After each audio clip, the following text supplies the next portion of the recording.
de ce soir. Nous sommes très bénis et très honorés d'avoir le Bishop Adams avec nous aujourd'hui. Bishop Adams, il est américain juste par coïncidence, mais c'est un vrai Africain.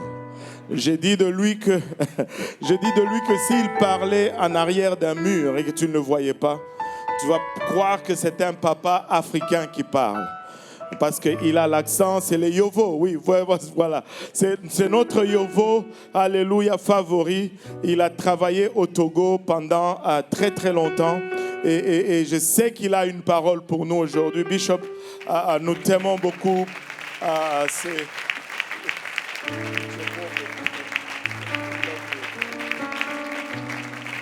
Est-ce qu'on peut acclamer très fort le Seigneur Jésus-Christ? On peut faire mieux que ça. Il est digne. Il est digne. Il est fidèle. Le Tout-Puissant. Acclamons-le. Acclamons-le.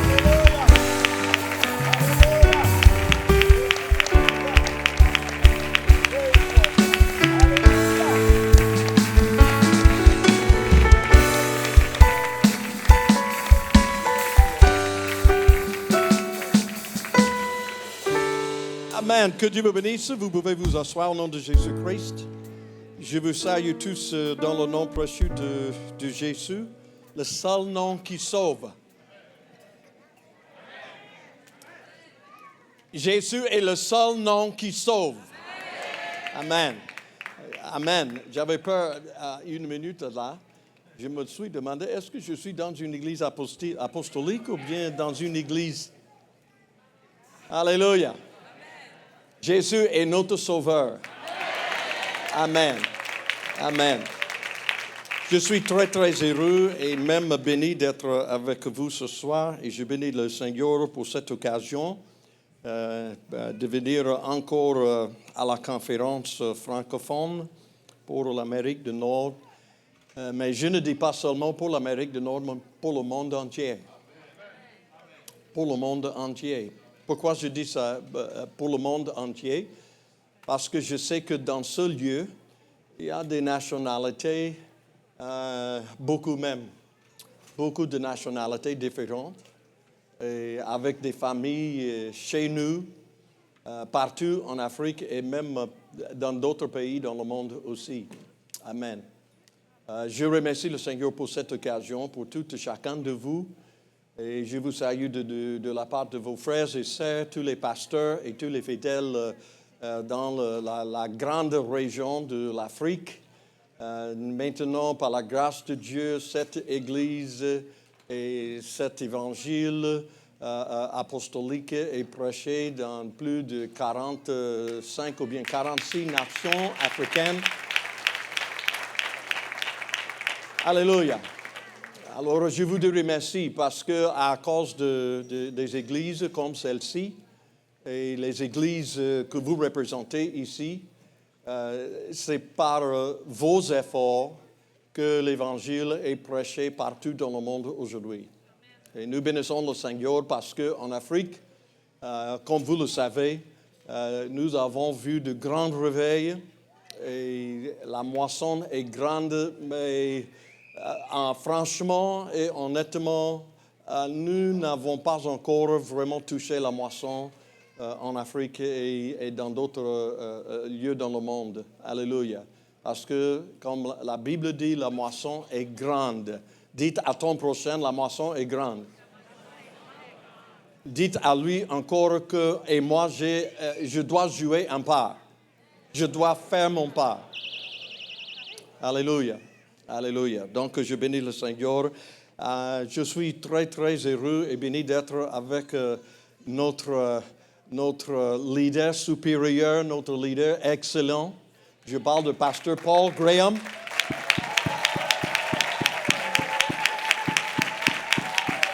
Alléluia.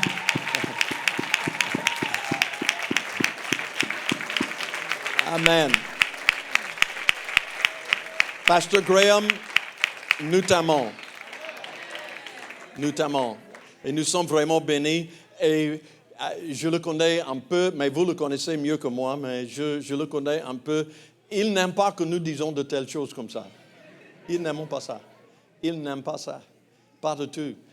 Mais, Pasteur Graham, la Bible dit, même Jésus a dit que vous connaîtrez l'arbre par ses fruits.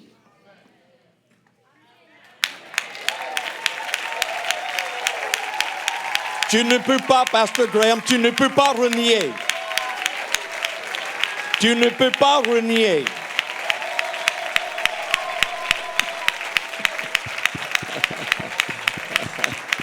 Amen. Amen. Amen. Et la Bible dit aussi que l'arbre et toute plante et même toutes choses sur la terre reproduit selon son espèce.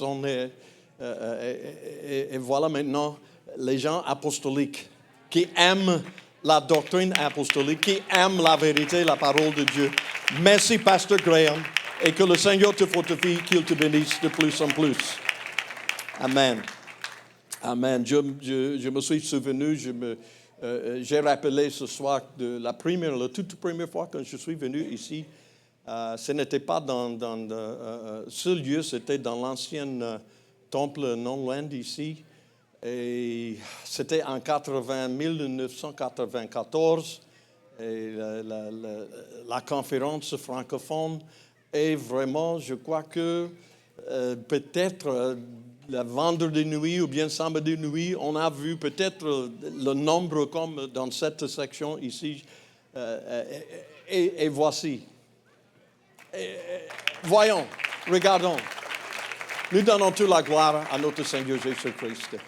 Et je suis aussi très content d'être avec le pasteur Kahosi.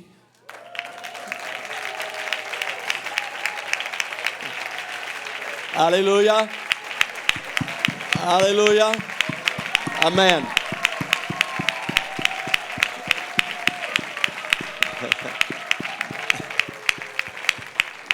Frère Jean-Yves, je pratique le contrôle de soi, OK?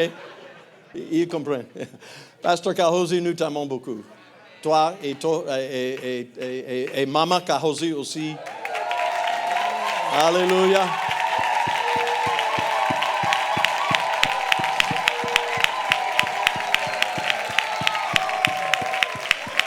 Amen. Amen. Que le Seigneur vous bénisse au nom de Jésus-Christ. Il y a beaucoup de gens, frères et sœurs Azar, merci d'avoir venu. Thank you, brother and sister Azar, for coming to this conference and blessing us with the Word of God. And we're looking forward to the teaching tomorrow also. Nous attendons un bon enseignement demain matin de leur part. Amen. Brother and sister Ward, thank you also for, it's good to meet you, good to be with you in this conference. Amen. Frère et sœur Grant, que le Seigneur vous bénisse. Amen. Et tous les autres, si je commence maintenant. J'étais en train de réfléchir un peu. Je sais que, et je bénis l'Éternel pour la famille Kogam, Frère Pierre et sa famille. Mais si je compte bien, voilà déjà au moins 3 familles de Québec, au moins 3 familles de Québec envoyées par cette église et d'autres églises aussi, je sais, dans la mission en Afrique. Alléluia. Alléluia. Je bénis l'Éternel pour cette occasion. Et chaque fois, je suis dans la joie et je le sais. Je suis béni, je le sais. Parce que je voyage partout dans le monde et en Afrique avec une très, très belle fille. La plus belle dans le monde entier. Vous voyez? Vous voyez, non?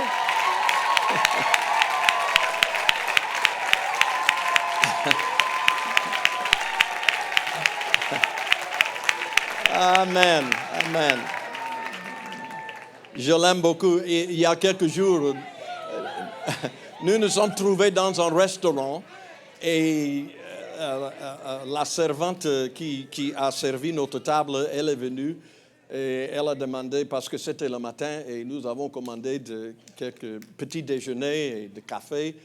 Et la madame, elle m'a demandé, est-ce que tu veux de lait avec le café, tu veux du sucre? J'ai dit non. Le seul sucre que j'ai, que c'est déjà à la table. C'est ça.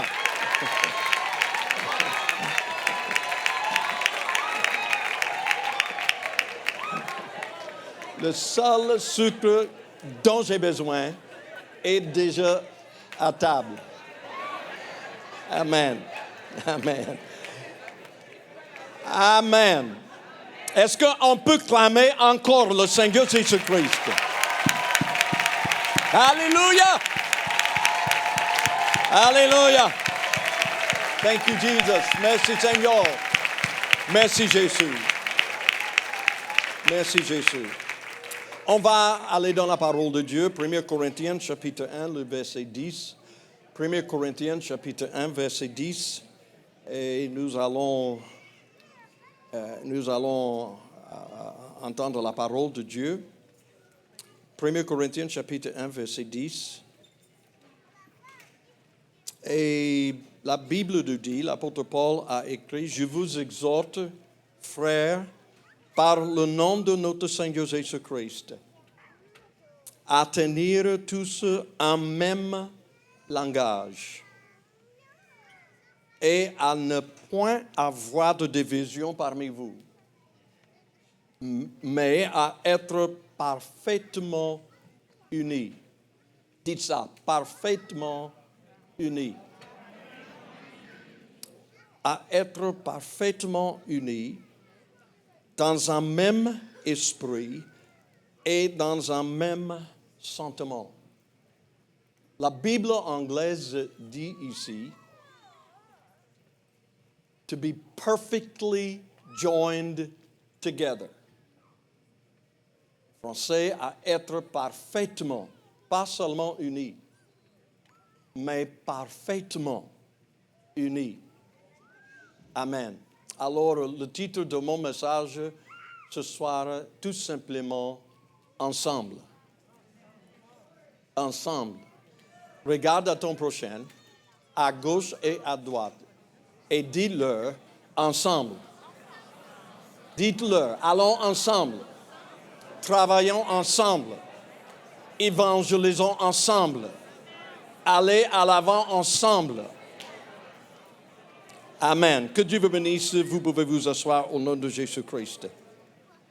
Si vous regardez bien ce verset et si vous connaissez aussi la parole de Dieu, j'ai vu quelque chose qui m'était intéressant il n'y a pas longtemps. Quand j'ai lu le verset 1 et le verset 10 de 1 Corinthiens chapitre 1, lorsque l'apôtre Paul commençait de parler à tenir tous un même langage et à ne point avoir de division parmi vous, j'ai pensé de Genèse, de livre de la Genèse dans la Bible, le tout premier livre dans la Bible, chapitre 11, parce que il me semble que l'apôtre Paul, quand il a écrit, et il s'est adressé aux croyants de Corinthe pour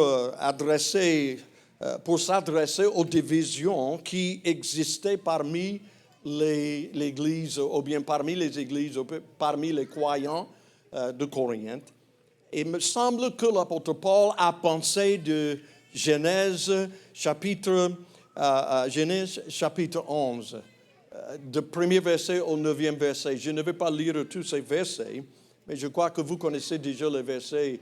Genèse chapitre 11, je vais lire par exemple le verset 6, là où la Bible dit, et l'Éternel dit, voici, ils forment un seul peuple et ils ont tous une même langue et c'est là ce qu'ils ont entrepris. Maintenant, rien ne les empêcherait de faire tout ce qu'ils auraient projeté.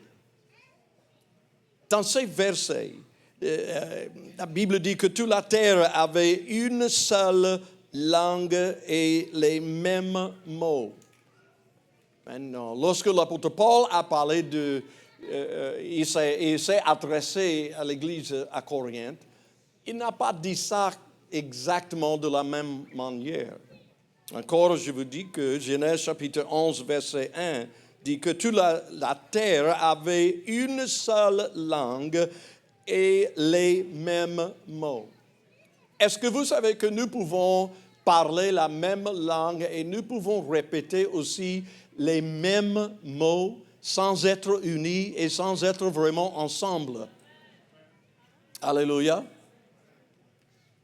Le fait de dire les mêmes choses, le fait de prendre les mêmes paroles et les mêmes mots, cela ne vous dit pas que nous sommes unis.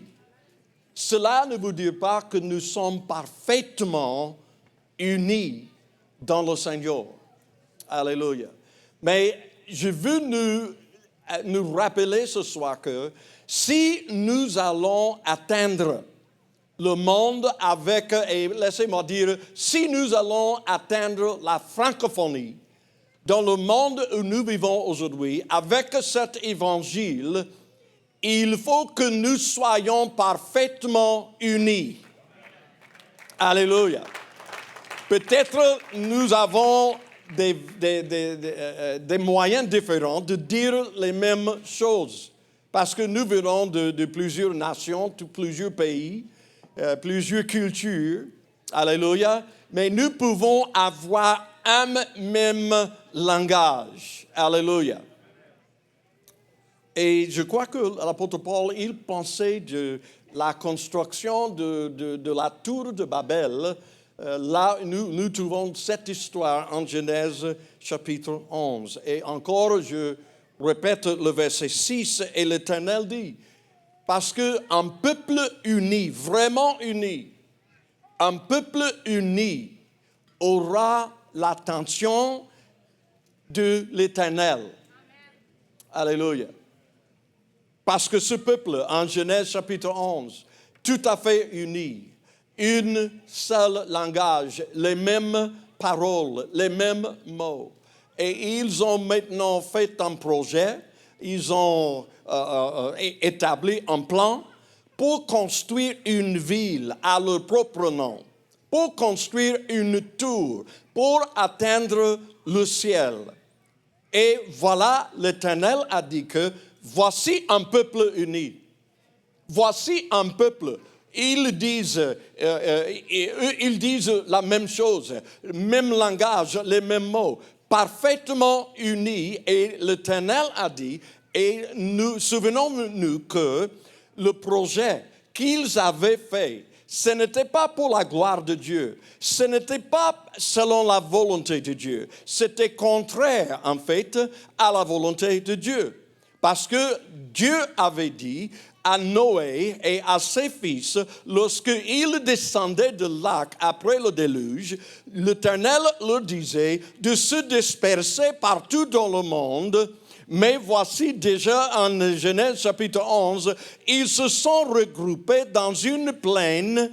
Alléluia. Et voilà, ils ont décidé que nous allons construire une ville à notre propre nom. Nous allons construire une tour à notre propre nom et nous allons atteindre le ciel de nos propres efforts, de notre propre moyen. Et qu'est-ce que l'Éternel avait dit? Voici un peuple uni. Voici un peuple qui travaillent ensemble dans une unité. Et la Bible dit que l'Éternel a dit que tout ce qu'ils ont projeté de faire, tout ce qu'ils pensent d'accomplir, ils vont accomplir. Rien ne leur empêchera de faire ce qu'ils ont pensé de faire. Pourquoi? À cause de leur force, à cause de leur intelligence, à cause de leur éducation, à cause de l'argent. Non, non, non, non, non, non, non. À cause de l'unité. Frères et sœurs, je veux nous rappeler ce soir. Nous le savons déjà, mais je veux nous rappeler ce soir. Si nous sommes vraiment dans une unité parfaite, si nous venons ensemble et si nous décidons ensemble que nous allons faire quelque chose, non pour notre propre gloire, mais pour la gloire de notre Seigneur Jésus-Christ, que nous allons nous donner nous-mêmes à accomplir la volonté de Dieu, non ma volonté, non la vôtre, mais la volonté de Dieu. Alléluia. Je crois que nous aurons aussi la bénédiction de Dieu et nous allons accomplir tout projet, tout plan. Alléluia. Avec l'aide de Dieu. Que tout le monde dise ensemble. Dis ça encore, ensemble. Alléluia. Alléluia. Et Genèse chapitre 11, c'est un témoignage ou bien une attestation de la puissance et de l'importance de travailler ensemble dans l'unité. Frères et sœurs, si nous allons atteindre la francophonie, ici en Amérique du Nord et partout dans le monde, il faut que nous soyons vraiment unis. Il faut que nous soyons parfaitement unis. Alléluia. Moi, je ne peux pas le faire moi seul. Alléluia. Les pasteurs ne peuvent pas le faire seuls. Alléluia. Mais ensemble. Je dis ensemble, je dis ensemble, je dis ensemble, je dis ensemble, nous irons. Ensemble, nous allons accomplir la volonté de Dieu. Ensemble, nous allons évangéliser la francophonie. Ensemble, nous allons gagner nos familles. Ensemble, nous allons atteindre le monde entier avec l'évangile de Jésus-Christ, avec le message de Actes chapitre 2, verset 38, avec la repentance, avec le baptême par immersion dans le nom de Jésus-Christ, avec le message de don de Saint-Esprit, avec le parler en langue comme évidence. Alléluia. Ensemble, ensemble, ensemble. Nous allons faire ensemble. Dans le mois de décembre passé, il y avait, je ne sais pas si vous avez suivi la nouvelle, mais dans le mois de décembre passé, je crois que c'était dans le mois de décembre, il y avait le cyclone qui a vraiment complètement dévasté l'île de Mayotte. Complètement dévasté l'île. J'ai vu des vidéos. En fait, nous avons un missionnaire régional. C'est un frère avec sa famille, une famille malgache, qui a été nommé par la région de l'Afrique, qui est supporté par les églises en Afrique. Vous savez, Pasteur Kahosi, ce que vous avez fait ici ce soir, je ne veux pas oublier. Pasteur Emmanuel et Maman Emmanuel, que Dieu vous bénisse, vous êtes les bienvenus.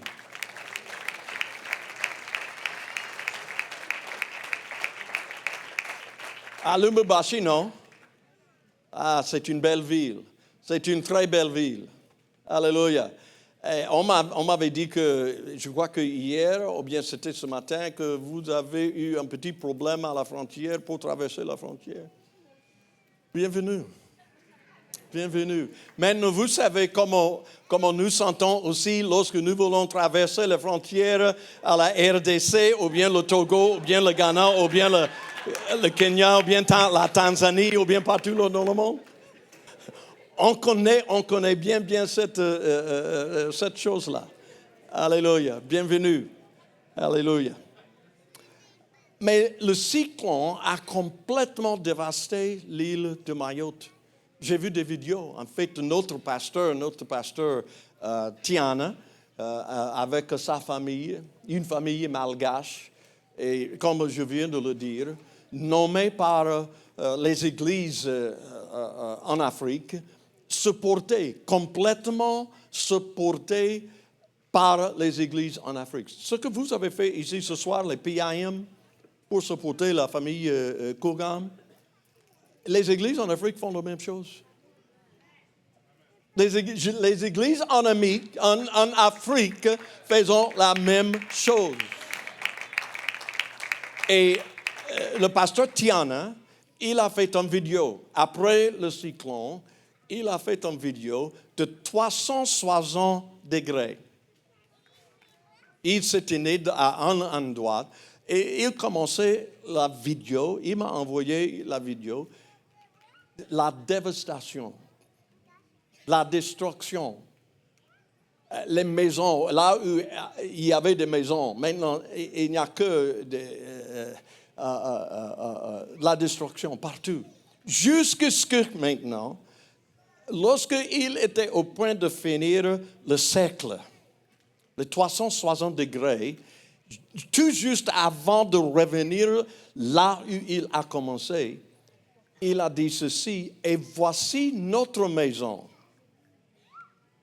Et quand il continue maintenant avec la vidéo, et il a dit que voici notre maison, j'ai pensé qu'on va voir maintenant, on va voir leur maison complètement détruite.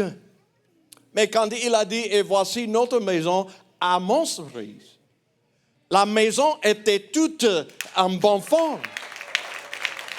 La maison de pasteur Tiana n'a pas été touchée par la tempête. Le vent n'a pas touché leur maison. Alléluia. Je dis cela pour dire à quelqu'un ce soir, confie-toi à l'Éternel. Alléluia. Confie-toi à l'Éternel. Tu as peur? N'aie pas peur. Confie-toi à l'Éternel. Il te protégera. C'est ça, il est notre protection. Il est notre pourvoyeur. Faites-le confiance parce qu'il est fidèle. Alléluia. Ensemble, dis ça ensemble. Ensemble. L'année passée, Pasteur Kofi, j'ai oublié de dire à mon collègue, à mon président. Oui, je dis ça parce que il est le président de l'église chez moi. Il est mon président, le président de l'église pentecôtiste unie internationale au Togo.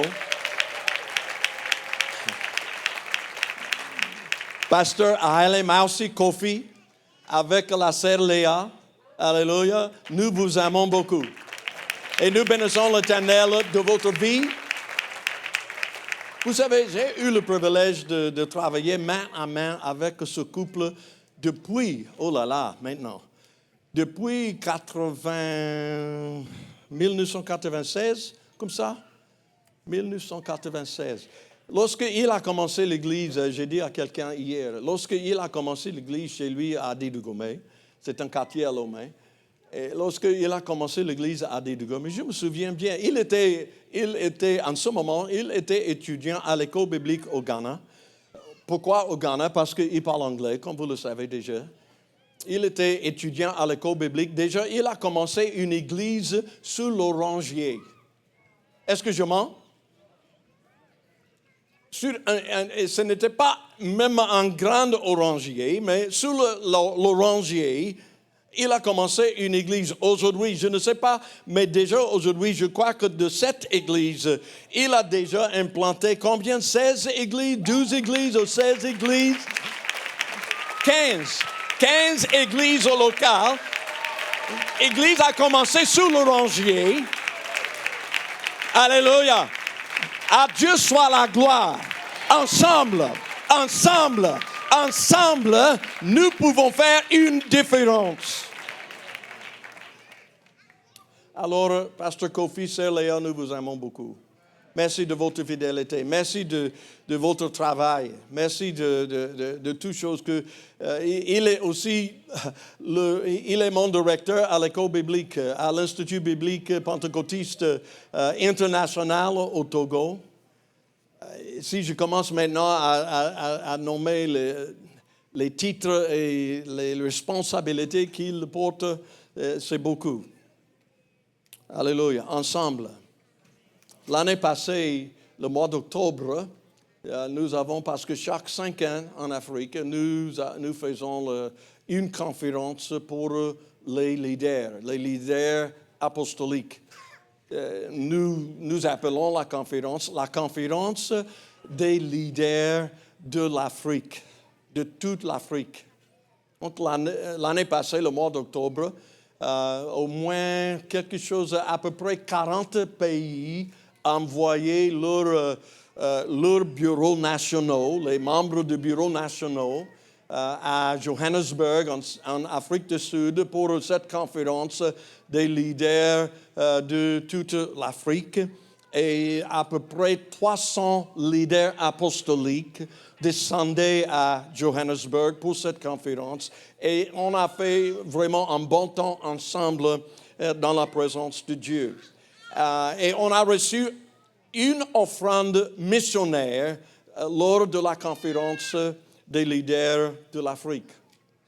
Une offrande missionnaire, non pour envoyer des missionnaires nord-américains, non, mais pour envoyer des missionnaires africains.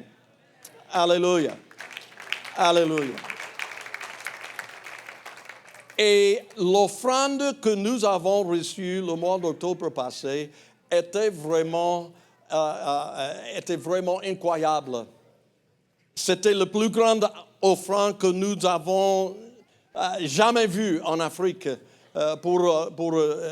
comme offrande missionnaire. Les pasteurs et les églises africaines ont donné plus de 80 000 $. Alléluia. Ça, c'est dollars américains. Plus de 80 000 $ américains pour envoyer les missionnaires. Je suis en train de vous dire quelque chose. Ensemble, nous pouvons le faire. Ensemble, nous pouvons faire une différence. Ensemble, nous pouvons envoyer un missionnaire au Sénégal. Nous pouvons envoyer un missionnaire au Gabon. Où est le frère Roll et sa famille là-bas? Nous pouvons envoyer un missionnaire aussi à la Polynésie française, n'est-ce pas? Comme Dieu avait dit, comme le peuple est uni, rien ne peut leur empêcher d'accomplir le projet. Et si nous travaillons selon la volonté de Dieu, qu'est-ce qui va nous empêcher de faire? Est-ce que le diable peut nous empêcher? Non, jamais, jamais, jamais. Amen. Alors, après cette offrande, le mois d'octobre passé, cette offrande missionnaire, on a nommé une autre famille missionnaire, une autre famille malgache. Et par la grâce de Dieu aujourd'hui, cette famille s'est déjà installée dans les îles de Comoros. Alléluia. Et aujourd'hui, l'évangile de Jésus-Christ est prêché dans les îles de Comoros. Alléluia. Ensemble, nous pouvons faire. Je vais vous parler un peu de Néhémie dans la Bible. Si vous connaissez bien le livre de Néhémie, et je vais lire Néhémie chapitre 2, verset 17 et verset 18. Et si on peut continuer avec voilà, Néhémie, chapitre 2, de verset 17 à 18, je lis. Je leur dis alors, vous voyez le malheureux état où nous sommes. Jérusalem est détruite et ses portes sont consumées par le feu. Venez, rebaptisons la muraille de Jérusalem et nous ne serons plus dans l'opprobre. Et voilà maintenant, en commençant en Néhémie chapitre 3, partie du verset 1er, je ne vais pas lire tous ces versets, mais il y a quelque chose de très intéressant. De très, très intéressant en Néhémie chapitre 3. Est-ce que vous pouvez changer le... voilà. Et je sais que c'est très, très petit. Mais si vous voyez dans votre Bible, Néhémie chapitre 3, à partir du premier verset jusqu'au verset 32, n'ayez pas peur, je ne vais pas lire les 32 versets. N'ayez pas peur. Mais il y a quelque chose de très intéressant. Je suis en train de nous parler de l'importance et de la valeur de l'unité et de travailler ensemble. Parce qu'ensemble, rien ne peut nous empêcher, frères et sœurs. Ensemble, rien ne peut vous empêcher d'accomplir la volonté de Dieu. Rien ne peut nous empêcher d'évangéliser la francophonie, oui, et en Amérique du Nord, et dans le monde entier. Rien ne peut nous empêcher de faire si nous soyons parfaitement unis selon la volonté de Dieu et selon l'Esprit et avec l'Esprit de Dieu. Par exemple, à partir du premier verset, la Bible dit qu'un homme nommé Eliashib, le souverain sacrificateur, il se leva avec ses frères, les sacrificateurs, et ils bâtirent la porte des brebis. La Bible continue toujours. À côté de lui, bâtirent les hommes de Jéricho. À côté de lui, bâtit aussi Zakur, les fils de Séné. Bâtirent la porte des poissons. À côté d'eux, travailla aux réparations Mérémoth. À côté d'eux, travaillait un autre. À côté d'eux, travaillait un autre. À côté d'eux, travaillaient d'autres personnes. Et la Bible continue jusqu'à le verset 32. J'ai compté, il y a plus de 40 groupes qui travaillaient côte à côte, main à main, l'un à côté de l'autre pour rebâtir la muraille de Jérusalem. Alléluia. Je me suis tenté, je me suis dit que ce soir, chaque fois quand je vais appeler le nom de quelqu'un disant qu'il a travaillé à côté de celle-ci et de celui-là, j'ai pensé je vais faire venir quelqu'un et on va faire la ligne autour de sanctuaire. Mais je me suis dit que non, ça va prendre trop de temps. Mais qu'est-ce que va se passer? Qu'est-ce qui va arriver si nous décidons vraiment que nous allons nous unir parfaitement et que nous allons vraiment travailler ensemble? Viens faire rôle ici. Qu'est-ce que nous allons faire? Qu'est-ce que nous allons accomplir si quelqu'un peut venir maintenant et travailler à côté de lui? Et si un autre vient pour travailler et un autre vient et les autres commencent à venir pour travailler ensemble, que tout le monde dise ensemble, ensemble, ensemble, ensemble. Ensemble, on peut dire mais il y a un grand travail à faire, mais ensemble, nous allons faire. Ensemble, nous allons accomplir. Ensemble, rien ne peut nous empêcher d'accomplir la volonté de Dieu. Ensemble, dites ça ensemble. Dites ça ensemble. Qui va nous empêcher? Qui va nous vaincre? Qui va nous vaincre? Ensemble, ensemble, nous allons gagner la francophonie. Ensemble, nous allons atteindre le monde entier. Ensemble, nous allons gagner nos familles. Ensemble, ensemble, ensemble. Alléluia. Ensemble. Ensemble, tout le monde a sa part. Tout le monde a un rôle à jouer. Ensemble, ensemble, est-ce que nous pouvons acclamer le Seigneur Jésus-Christ? Est-ce que nous pouvons acclamer le Seigneur Jésus-Christ? Alléluia! Alléluia! Ensemble, ensemble.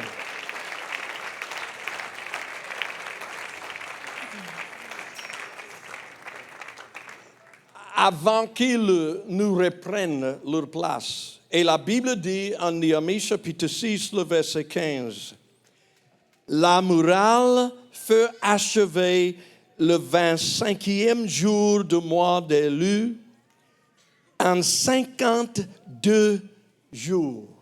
Dis ça, 52 jours. Frères et sœurs, c'était une grande tâche. C'était un projet énorme. C'était un travail incroyable. Mais dans 52 jours, cela veut dire 7 semaines et 3 jours. dans 7 semaines et 3 jours, Niamey, avec un peuple parfaitement uni. Et la Bible dit qu'ils ont travaillé avec le trowel dans une main et avec l'épée dans l'autre.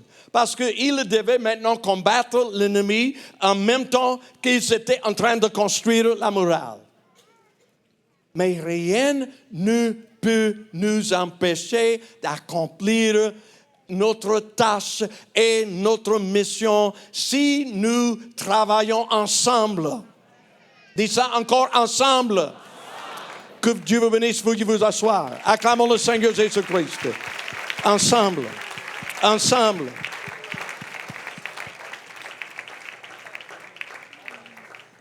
Maintenant, je crois que vous avez reçu quelque chose lorsque vous êtes entré dans la salle ce soir. Est-ce que vous avez reçu un petit sachet? Il y a quelque chose dedans, non? Qu'est-ce qu'il y a?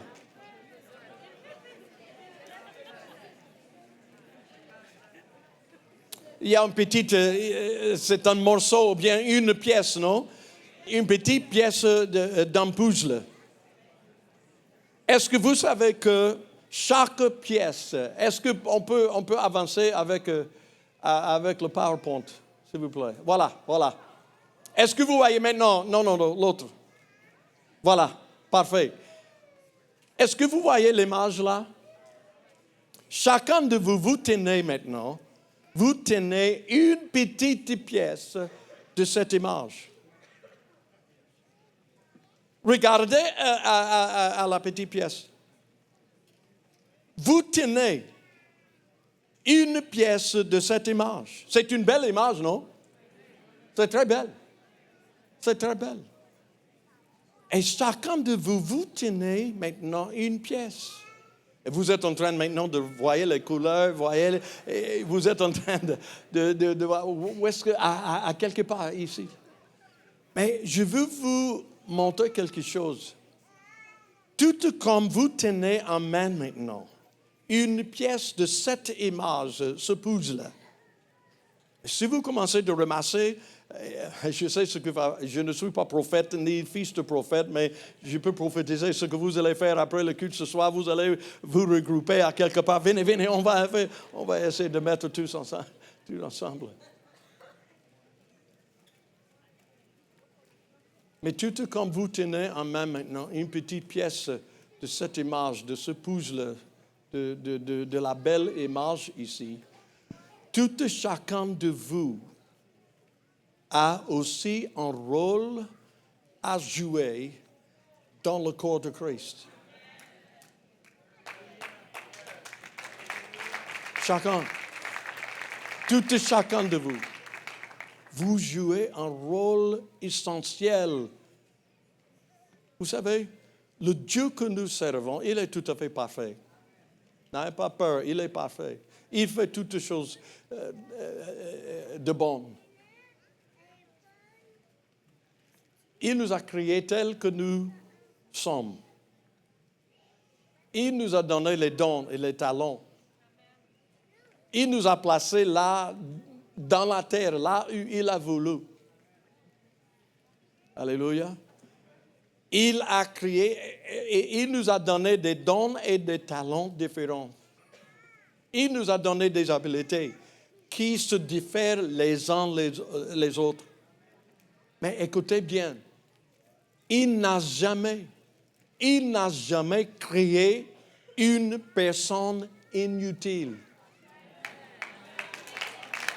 Jamais. Mais le diable, il s'approche de nous pour nous dire que, vraiment, tu es quoi? Qu'est-ce que tu peux faire? Qu'est-ce que tu peux faire toi seul? Voilà le passé, voilà ce que les erreurs, voilà les péchés, voilà toutes les mauvaises choses que tu as faites dans le passé. Tu es qui? Tu peux faire quoi? Et ça, c'est les mensonges. Mais nous devons comprendre quelque chose. Le Dieu, notre Créateur, il n'a jamais créé une personne inutile. vous avez, chacun de nous, tu as un rôle à jouer dans le corps de Christ. Et tu es très, très spécial. Et tout comme l'image, et tout comme la pièce que vous tenez en main. Tu as un rôle important. Alléluia. Dieu a besoin de toi. L'Église, cette Église a besoin de toi. Le corps de Christ a besoin de toi. Alléluia. Ta famille, là où ta famille soit, a besoin de toi. Tes frères et tes sœurs qui sont toujours au pays ont besoin de toi. Tes voisins ont besoin de toi. Les gens dans votre école, dans l'école là où tu es, ils ont besoin de toi. Alléluia, parce que tu as un rôle à jouer. Il y a deux extrêmes dangereux que nous devons éviter lorsque nous considérons notre rôle dans le corps de Christ et aussi même en considérant la petite pièce que vous tenez en main de cette image. Le premier extrême qui est dangereux est comme ceci. Nous sous-estimons par la valeur d'une seule pièce de puzzle. Vous voyez? Il y a des pièces manquantes. La pièce que vous tenez en main, il ne faut pas sous-estimer l'importance de la pièce que vous tenez en main. De la même façon, ne sous-estimez pas ta valeur et le rôle que tu dois jouer dans l'Église de Jésus-Christ, même ici à Saint-Laurent, ou bien ici au Québec, ou bien ici au Canada, ou bien ici en Amérique du Nord, ou bien ici dans le monde là où nous vivons. Ne sous-estimez pas. Ne dites pas sur ton prochain, ah voilà maintenant, comme il ne chante pas, ou bien elle ne chante pas, ou bien comme je ne joue pas les instruments, ou bien je ne prêche pas, ou bien je ne... Non. Ne sous-estimez pas la valeur du rôle que vous jouez dans le corps de Christ. Alléluia. Parce que chacun est important. Et le deuxième extrême, dangereux. Il ne faut pas maintenant ne surestimez pas la valeur d'une seule pièce de puzzle. Il ne faut pas sous-estimer, mais il ne faut pas surestimer. Alléluia. Ne pense pas que l'Église va faillir si tu n'es pas là. Il ne faut pas penser que l'Église ne peut pas s'envoler sans toi. Il ne faut pas penser que l'Église ne peut pas avoir de réveil si tu n'es pas là. Il ne faut pas penser sur toi-même que j'ai de telles grandes valeurs que sans moi, le pasteur ne peut pas accomplir la mission. Il ne faut pas penser comme ça. Mais ensemble, dites ça ensemble, dites ça ensemble, ensemble. Ensemble, nous atteindrons le monde francophone. Ensemble, nous combinerons nos efforts et nos ressources, nos talents et nos capacités. Ensemble, nous porterons cet évangile à chaque groupe ethnique, à chaque tribu, à chaque groupe linguistique, à chaque groupe religieux. Merci encore, frère Hazard, pour nous avoir ouvert l'intelligence et la compréhension. Alléluia. Ensemble, nous dépasserons nos frontières et nos zones de confort. Oui, nous deviendrons plus efficaces ensemble. Oui, nous deviendrons plus stables financièrement.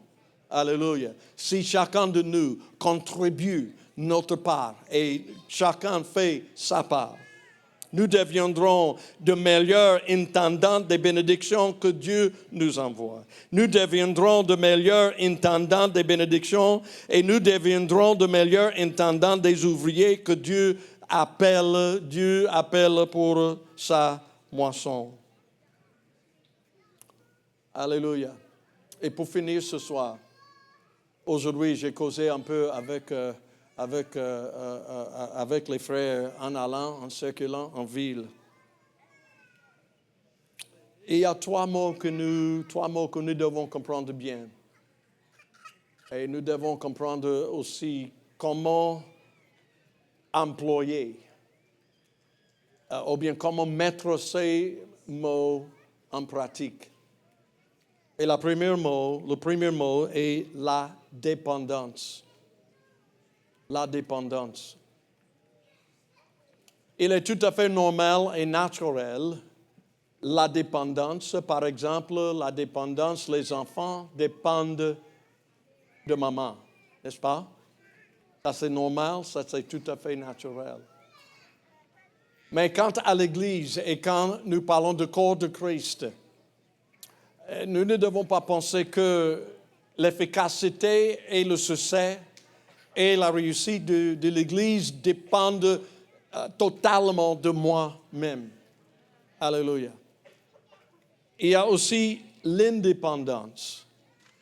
Attention à l'indépendance, parce qu'un esprit indépendant est aussi dangereux. Un esprit indépendant se dit que moi, je peux tout faire moi seul.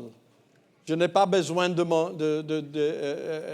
mon prochain. Je n'ai pas besoin d'autres personnes. Je peux tout faire moi-même. Mais quand nous voulons parler maintenant du corps de Christ, et lorsque nous parlons du corps de Christ, vous savez dans les écrits de l'apôtre Paul, combien de fois il a parlé du corps de Christ et il a dit, combien de fois a-t-il dit qu'il y a un seul corps? Pas toi. Il n'y a pas un corps africain. Il n'y a pas un corps américain. Il n'y a pas un corps canadien. Je parle du corps de Christ. Il n'y a pas un corps asiatique. Non. Paul a dit qu'il y a un seul corps. En fait, il a dit ceci. Il y a un seul Dieu. Il y a un seul Seigneur. Alléluia. Nous connaissons bien, dans l'Église apostolique, nous connaissons très, très bien l'unicité de Dieu. Nous pouvons défendre l'unicité de Dieu. Mais nous devons comprendre aussi que quand nous parlons du corps de Christ, il y a aussi unicité dans le corps de Christ. Nous sommes un. Je dis, nous sommes un. Nous sommes un. Et le troisième mot, l'interdépendance. Nous dépendons les uns des autres. Alléluia. Chacun a sa part et chacun doit faire sa part. Est-ce que les musiciens peuvent venir? Il y a un proverbe africain. Je dis partout en Afrique à nos frères et sœurs africains que vraiment, vous m'avez enseigné beaucoup de choses. Et je dis, ça c'est la vérité. Vous m'avez appris beaucoup de choses. J'ai appris, Pasteur Kahozi, j'ai appris, Pasteur Kofi, Pasteur Emmanuel, j'ai appris beaucoup de choses chez vous en Afrique. J'aime beaucoup les proverbes africains. Il y a la sagesse dedans. Il y a un proverbe africain qui dit ceci. Si vous voulez aller vite, allez seul. Mais si vous voulez aller loin, partez ensemble. Si vous voulez aller vite, partez seul. Mais si vous voulez aller loin, il faut partir ensemble. Mettez-vous debout, ensemble. Ensemble. Paul a dit en Éphésiens chapitre 4 à partir du premier verset. J'aime ces versets.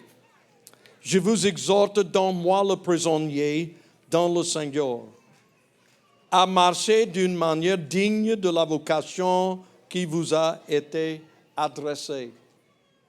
Vous savez, l'apôtre Paul, il ne s'est pas dit de lui-même, moi le grand patron. Il n'a pas dit ça.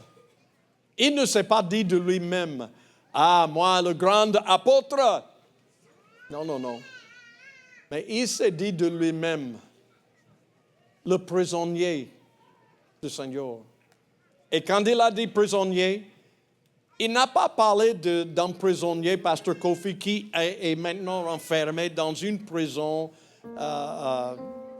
Mais il a parlé vraiment, ce qu'il voulait dire que moi, je suis l'esclave de Jésus. Parce que dans le temps de Paul, l'esclavage n'était pas une chose interdite. Les gens dans le monde qui vivaient le temps de Paul, il y avait des esclaves. Et lorsque Paul a dit que moi le prisonnier du Seigneur, il voulait dire que moi, je suis l'esclave de Jésus-Christ. Cela veut dire que l'esclave, et je sais qu'aujourd'hui, nous n'avons parlé de l'esclavage. Et justement, je suis tout à fait d'accord avec vous sur ça.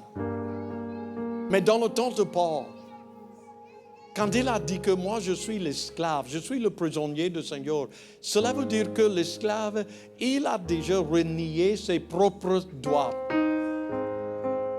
Il s'était au service de son maître. Tout ce que son maître demandait ou bien a voulu, il devait faire. Et c'est ça que Paul a dit. Moi, Paul, le prisonnier, l'esclave de Jésus-Christ, s'il me demande de faire quelque chose, s'il me demande de partir, d'aller ici, s'il me demande de faire ceci ou bien de faire cela, il est mon maître, je suis à son service. Alléluia. Je crois, qu'est-ce qui va arriver dans l'Église de Jésus-Christ en 2025 si nous adoptons de telles attitudes envers notre service pour le Seigneur Jésus-Christ? Seigneur, dites-moi seulement ce que tu veux que je fasse. Dites-moi, Seigneur, là où tu veux que j'aille. Dites-moi, Seigneur, ce que je dois dire. Et j'ouvrirai ma bouche et je parlerai selon ce que tu me dis de faire. Je suis à ton service. Je suis à toi, Seigneur. Je suis à toi, Seigneur. Je suis à toi, Seigneur. Je sens le Saint-Esprit dans la salle. Je suis à toi, Seigneur. Je ne m'appartiens plus, mais j'appartiens à toi, Seigneur. C'est toi qui es mon maître. Je suis ton serviteur. Je vous exhorte donc, moi le prisonnier dans le Seigneur, à marcher d'une manière digne de la vocation qui vous a été adressée. Et frères et sœurs, ne vous dites pas qu'il parle des pasteurs, il parle des évangélistes, il parle du ministère. Non, non, non, non, non, non, non, non, non, non, non, non. L'épître aux Éphésiens, c'est une lettre à l'Église, une lettre adressée aux croyants, une lettre qui nous est adressée.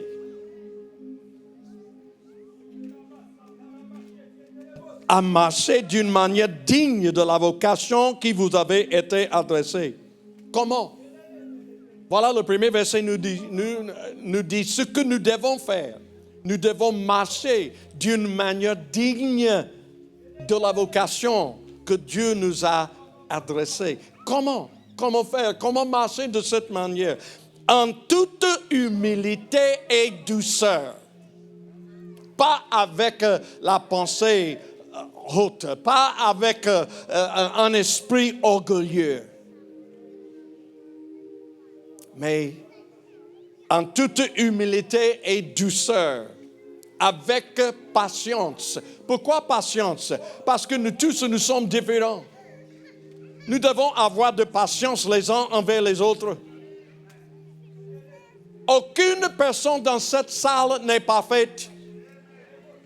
Aucune personne, ça commence avec moi-même, aucune personne dans cette salle n'est parfaite.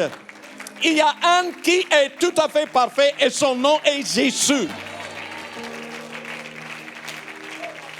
Alors nous devons cesser de nous juger les uns les autres. Nous devons cesser de nous juger les uns les autres. Nous devons marcher avec patience, vous supportant les uns les autres avec charité. Vous efforçant. Cela veut dire que ce n'est pas facile. Lorsqu'il a pris le mot efforcer, cela veut dire que ce n'est pas normal, ce n'est pas naturel. Vous efforçant de garder quoi? L'unité de l'esprit. L'unité que le Saint-Esprit mette entre nous. C'est le Saint-Esprit qui nous unit dans le corps de Christ. Ce n'est pas nous-mêmes. Ça ne vient pas de nos efforts. Cela ne vient pas de notre intelligence. Cela ne vient pas de nos propres moyens.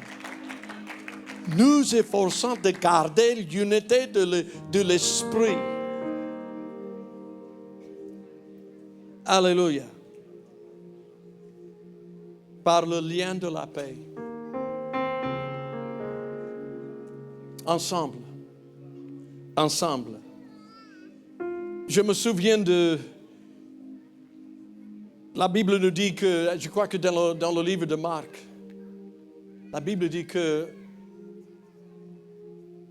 des scribes s'approchaient de Jésus-Christ. Et ils lui posaient une question parce qu'ils voulaient l'attraper dans ses réponses. Et les scribes s'approchaient de Jésus, lui demandaient, lui posant cette question. Maître, quel est le plus grand commandement de tous?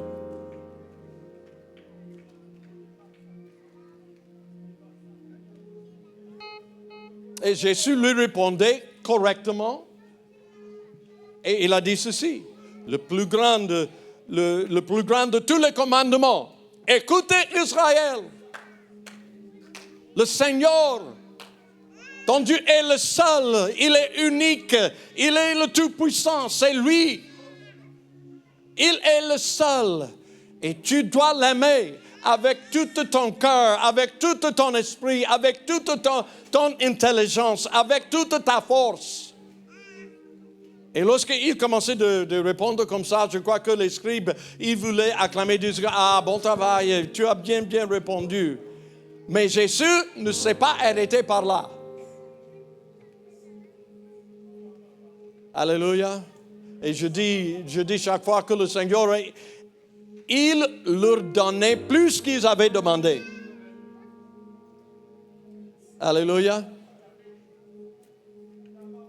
Et il a dit que, et voici le second. Ils n'ont pas demandé le second. Ils n'ont pas voulu entendre le second. Ils connaissaient aussi le second. Mais ils ne voulaient pas entendre le second commandement. Jésus dit, et voici le second. Et vous aimez votre prochain comme vous-même. Mais si vous regardez les 10 commandements dans la Bible, vous allez voir que je crois que les 5 premiers commandements parmi les 10 commandements, les 5 premiers parlent de Dieu, notre service et notre attitude envers Dieu. Mais qu'est-ce que Jésus a dit? Il a dit que le second est comme celui-ci. Et vous devez aimer votre prochain comme vous-même. Et puis Jésus a dit, sur ces 2 commandements dépendent toute la loi et tous les prophètes. Qu'est-ce que Jésus voulait dire par là? Je crois qu'il voulait dire que si vous obéissez à ces 2 commandements, d'aimer le seul vrai Dieu, de tout ton être, de tout ton corps, de tout ton cœur, de toute ta force. Et si tu aimes aussi ton prochain comme toi-même, tu aurais déjà accompli toute la parole de Dieu.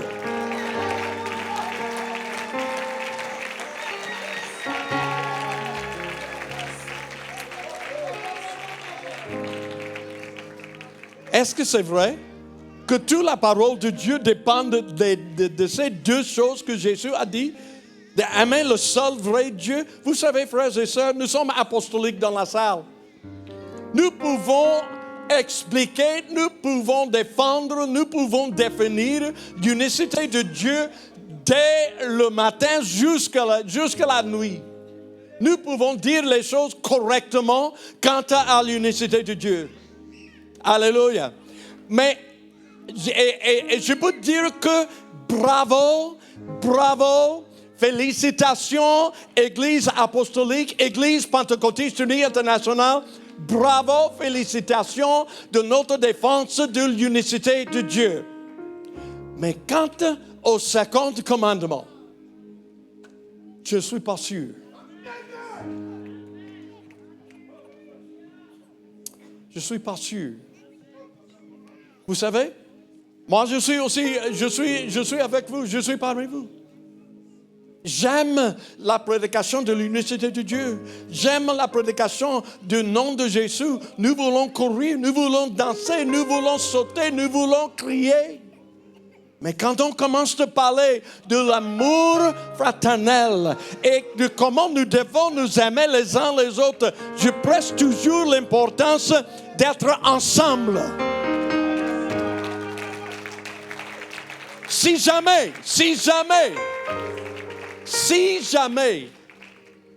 nous maîtrisons ce deuxième ou bien ce second commandement, si jamais nous maîtrisons le second commandement dont Jésus a parlé, nous verrons de grands réveils plus que jamais dans le monde entier.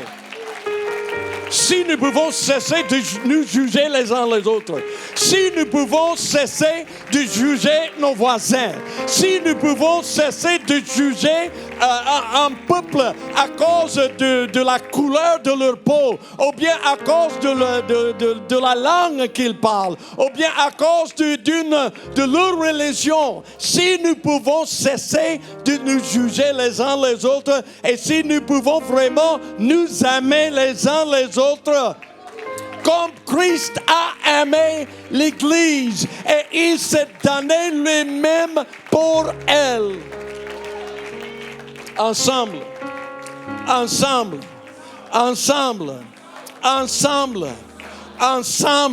nous allons évangéliser le monde. Ensemble, nous allons évangéliser la francophonie. Ensemble, nous verrons le réveil. Ensemble, nous aurons la victoire. Ensemble, nous allons faire croître l'Église de Jésus-Christ. Ensemble, nous aurons la guérison. Ensemble, est-ce que nous pouvons faire passer quelques minutes dans la prière pour chercher vraiment la face de Dieu et pour dire à notre Seigneur, me voici Seigneur, me voici Seigneur, je suis petite, je ne suis pas grande, je suis petite, mais Seigneur, j'ai un rôle dans le corps de Christ. Et Seigneur, je veux connaître mon rôle dans le corps de Christ.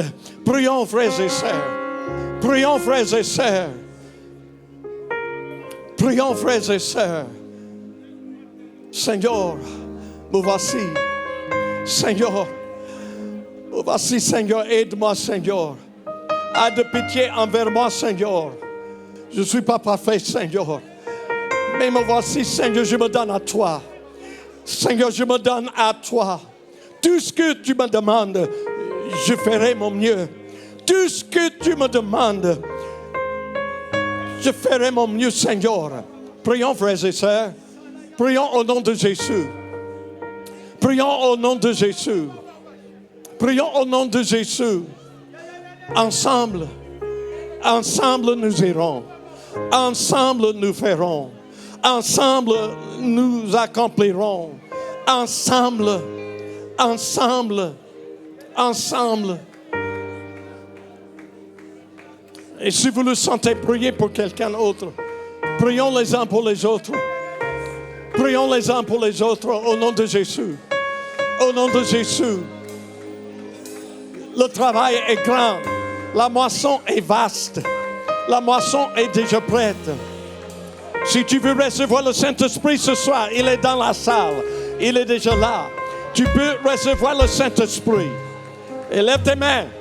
Élève tes mains. Ouvre ta bouche. Et commence à prier. Et chercher le don du Saint-Esprit. La promesse du Saint-Esprit est là. Prions au nom de Jésus. Tu peux avoir la guérison. Tu peux avoir la délivrance. Tu peux avoir la direction dans ta vie.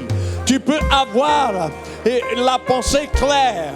Tu peux entendre la voix de Dieu. Tu peux recevoir ce dont tu as besoin ce soir. Rien n'est impossible. Rien n'est impossible. Rien n'est hors de la possibilité avec le Dieu qui est avec nous. Dans le nom de Jésus. Dans le nom de Jésus. Dans le nom de Jésus. Dans le nom de Jésus.